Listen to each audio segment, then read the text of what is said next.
मुझे तो हवा नहीं लगा। मैं पढ़ाता भी आप लोगों को, देखा भी हूँ, इनडायरेक्टली हमको यही समझ में आया कि वो बैठ के वहाँ पे मैनुअल रट्टा मार देते हैं, चलो रीडिंग कर दिया चले जाओ, ठीक है। तो जो भी हो, तो मैंने सोचा चलो फी ना लो, टोकन मनी लूँ। इसका भी रीज़न है क्यों। दैट मीन्स कि वो अपने पैसे से निकाल के 1000 रुपये दे रहा है, यानी कि वो इंटरेस्टेड है, क्लासेस में ध्यान से सीखेगा या सीखने के मकसद से आया और हमारा सिखाना पूरा होगा। नमस्ते नमस्ते, स्क्रीन क्लियर है, आवाज़ मिल रही है, चलिए बढ़िया है। आज हम लोग फिर एक साथ एकत्रित हुए नए क्लास में। इस क्लास को हमने बनाया है 010 के नाम पे, यानी कि आप लोग के लिए अब तक टोटल 10 कोर्स मॉड्यूल हमने रेडी कर लिया पिछले 6 महीने में। 1 2 3 4 करके धीरे धीरे बढ़ते बढ़ते एक एक कोर्स मॉड्यूल हम लोग पूरा करते जा रहे हैं। तो ये जो 10वां कोर्स मॉड्यूल है, इसको बनाने के पीछे जो मेरा मोटिव था बताने का, अगर हम कहना चाहें तो हमारे पास क्या है कि अभी तक हम लोगों ने 001 से 009 तक कर लिया, RS 001 टू RS 009। ऑलमोस्ट बहुत ऐसे हैं जिन्होंने हमारा सारा कोर्स किया, बहुत हैं जो कुछ कोर्स किए कुछ नहीं कर पाए, जो भी हो अपने अपने इंटरेस्ट के हिसाब से। बट एक चीज़ तो पक्का है कि हमने जिस हिसाब से कोर्स बनाना शुरू किया था स्टार्टिंग में और जहाँ तक अभी पहुँचे, इसमें आप लोगों का इंटरेस्ट और प्रेम भी है, और मे भी कुछ इनपुट हमारी तरफ से हो पा रही है जो आप लोग एक के बाद एक जुड़ रहे हैं। अच्छा लगता है कि चलिए कुछ अच्छा कर पा रहे हैं। तो दूसरी चीज़ें क्या है कि जो पुराने लोग हैं उनको तो हर चीज़ पता है, जो हमारे साथ कोर्स में पहले भी जुड़े हैं, बट इसमें भी बहुत ऐसे हमारे मित्र हैं जो नए जुड़े, क्योंकि हर कोर्सेज में जितना भी हम नया शुरू कर रहे हैं उसमें बहुत सारे नए जुड़ते हैं। सोशल मीडिया का ज़माना है, सब जगह खबर पहुंच ही जाती है किसी न किसी तरीके से, और अगले नए लोग जुड़ रहे हैं। तो उनके लिए मैं बता दूं कि ये कोर्स कराने का मेरा मकसद एक ही है, नए लोग जितने भी हैं। एक तो रेलवे सिग्नलिंग 99% आउटसोर्सिंग हो गई है। मेरा 12 साल का एक्सपीरियंस रहा रेलवे में काम करते हुए, और अभी भी कर ही रहा हूँ। तो इसमें मैंने देखा कि खास करके सिग्नलिंग यानी सिग्नल डिपार्टमेंट की जितनी आउटसोर्सिंग हो रही है या हुई है, अदर डिपार्टमेंट के कंपेयर में सबसे अधिक है। और दूसरी सबसे बात है कि आउटसोर्सिंग और जगह भी हैं, RW में भी हैं, मतलब वर्क्स में भी हैं, पीवे में भी हैं। आप पीवे में जाएंगे तो 100% टेक्निकल जो है ये आउटसोर्सिंग नहीं है। इसमें डिपार्टमेंटल का बहुत सारे वर्क है जिसमें आउटसोर्स वाले सिर्फ लेबर प्रोवाइड करते हैं, मदद करते हैं। काम डिपार्टमेंट के ही लोगों को पता है, आउटसोर्स वाले को बहुत चीज़ मालूम नहीं है। RW जो वर्क्स डिपार्टमेंट है 100% लेबर वर्क है, बिल्डिंग बनाना है, घर बनाना है, इसमें कोई बहुत बड़ी हार्ड एंड फास्ट नहीं है। सिग्नलिंग 100% वर्क जो है ये इसमें से। और दूसरी बात क्या है कि पीवे और RW से जुड़ा हुआ या ट्रैक्शन में जो भी वर्क है, मैक्सिमम काम है जो पब्लिक वर्क में भी है। पब्लिक वर्क कहने का मतलब अदर सेक्टर में भी इसके वर्क हैं, आम पब्लिक के घरों में भी वैसा वर्क है। लेकिन सिग्नलिंग डिपार्टमेंट का वर्क जो है एक्सक्लूसिवली फॉर रेलवे है, ये तो मानना पड़ेगा आपको। एक्सक्लूसिवली रेलवे मतलब रेल के अलावा ऐसा सिग्नलिंग सिस्टम और जगह नहीं है, चाहे वो एयर ट्रैफिक हो, रोड ट्रैफिक हो, वाटर ट्रांसपोर्ट हो, उसकी जो सिग्नलिंग सिस्टम है और रेलवे की जो सिग्नलिंग सिस्टम है वो 100% ऑलमोस्ट डिफरेंट है। यानी ये इस टेक्नोलॉजी का यूज आम पब्लिक के लिए नहीं है। फिर भी आम पब्लिक यानी आउटसोर्सिंग प्राइवेट एजेंसियाँ कि ये तो ऑलमोस्ट 99% हमारे वर्क को टेक ओवर कर चुकी है। कोई रेलवे पर्सन ये नहीं कह सकता है कि मैं अगर कॉपरेट ना करूं, मैं अगर मदद ना करूं या हमारी सहायता ना ली जाए तो प्राइवेट एजेंसियां ये काम नहीं कर सकती है। कोई नहीं कह सकता ऐसा। आपके सिग्नलिंग का ईच एंड एवरी वर्क वो कर सकते हैं। तो अब बात आती है कि रेलवे वाले, जब हम रेल में ज्वाइन किए तो हमें ट्रेनिंग दी गई, हमारे लिए time to time refresher course है, हमारे लिए समय समय पर जो इक्विपमेंटल कोर्स हैं वो कोर्स हैं, फिर भी हम उतने कंफर्टेबल नहीं हो पा रहे हैं। तभी तो हमारी वर्क किसी और को दी जा रही है, या फिर हम ओवरलोडेड है तभी तो हमारी वर्क किसी और को दी जा रही है।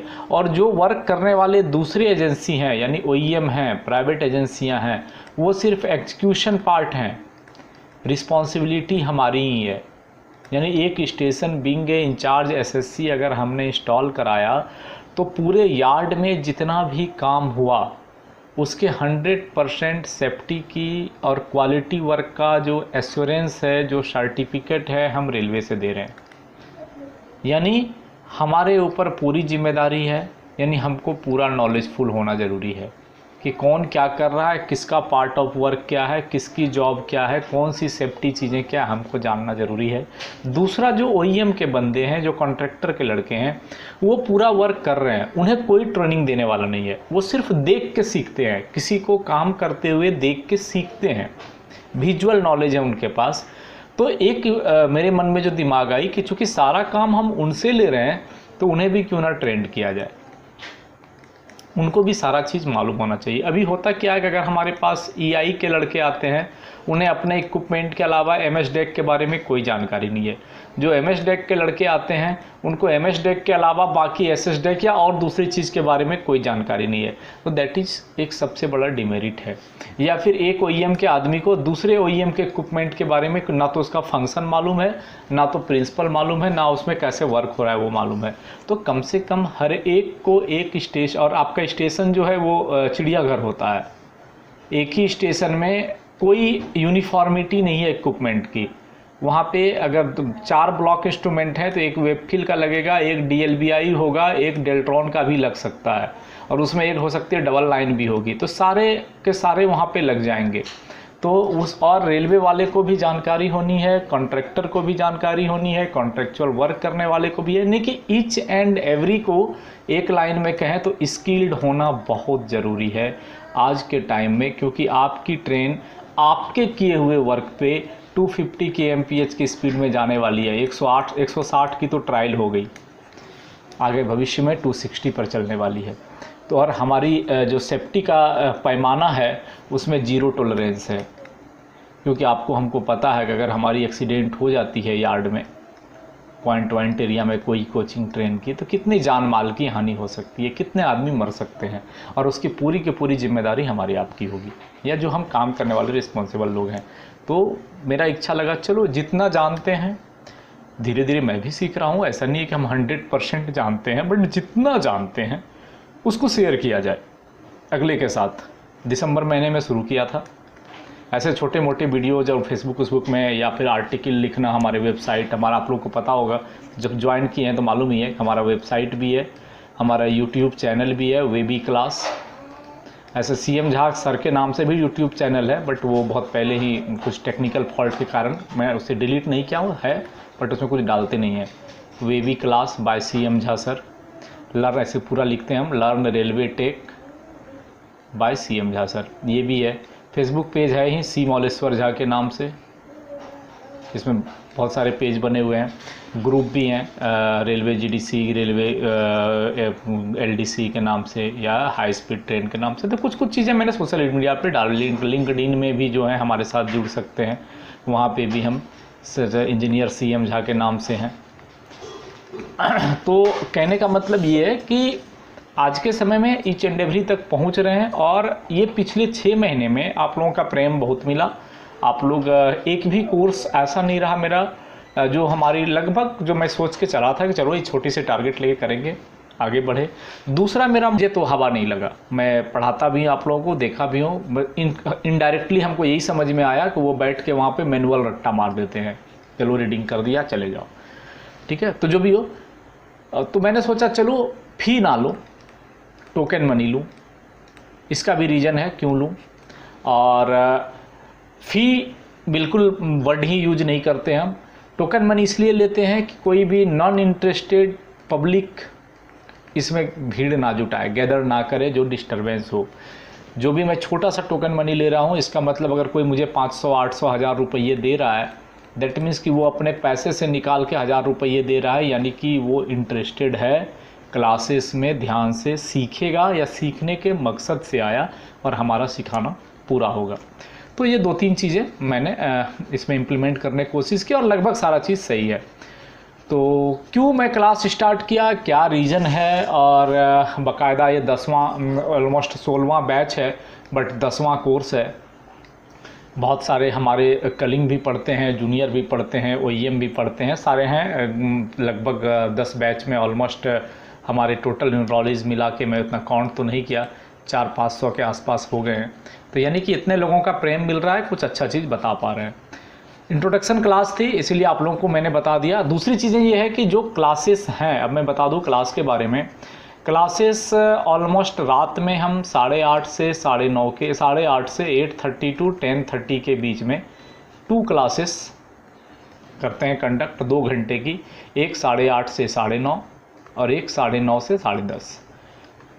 इस बीच में कौन सी क्लास किस दिन होगी ये उसी दिन डिसाइड करते हैं हम अकॉर्डिंग टू सिचुएशंस, और वो आपको मैसेज ऑलमोस्ट इवनिंग 3-4 बजे तक मिल जाएगा व्हाट्सएप ग्रुप में कि आज कौन सी क्लास कितने बजे है, और शाम 7:30-8 बजे तक लिंक मिल जाएंगे उसी क्लोज ग्रुप में। आपको ज्वाइन कर लेना है, पढ़ लेना है। और तीसरी चीज़ें ये है कि चूँकि मैं भी नौकरी कर रहा हूँ, हमें भी बहुत सारे इमरजेंसी वर्क आते हैं या कुछ सिचुएशंस ऐसे बिगड़ते हैं, तो बहुत बार ऐसी होती है कि क्लासेस नहीं हो पाती है, पोस्टपोन्ड होती है, तो वो मैसेज आपको मिल जाएगी। बहुत बार क्लासेस के प्रोग्राम देने के बाद भी लास्ट टाइम में कैंसिल करना पड़ता है due to failure, due to any reason, तो उसके लिए आपको असुविधा होगी। मानते हैं सब काम वाले हैं, बहुत मुश्किल से समय निकाल के सीखने आएंगे, असुविधा होगी, लेकिन उसके लिए माफ़ी चाहेंगे कि भाई नौकरी तो पहले है, जिस काम की रिस्पॉन्सिबिलिटी पहले है उसको लेना पड़ता है। फिर अगर समय मिली तो हम क्लास ले पाते, नहीं तो पोस्टपोन्ड भी बहुत बार हो जाती है। बहुत बार समय का समय सिचुएशन होती है, वेदर ख़राब है, नेट नहीं चल रही है, तो उस समय भी कैंसिल करना पड़ता है, टेक्निकल फॉल्ट भी आते हैं। तो ये सब समस्याएं हैं, और इन सब समस्याओं के साथ भी हम पिछले 6 महीने से, दिसंबर 2021 से अभी जुलाई 2022, 7 महीने से अनवरत जारी हैं, कंटिन्यूअस हैं। हर रोज़ क्लासेस हो रही है, एक पे एक कोर्सेस पूरे हो रहे हैं, ख़त्म हो रहे हैं, और आप लोगों का प्रेम और जो इनरोलमेंट है वो मुझे बताता है कि नहीं आपको मैं कुछ सिखा पा रहा हूँ, इसलिए आप बराबर जुड़ रहे हैं, या फिर डिस्कशन अच्छी हो रही है।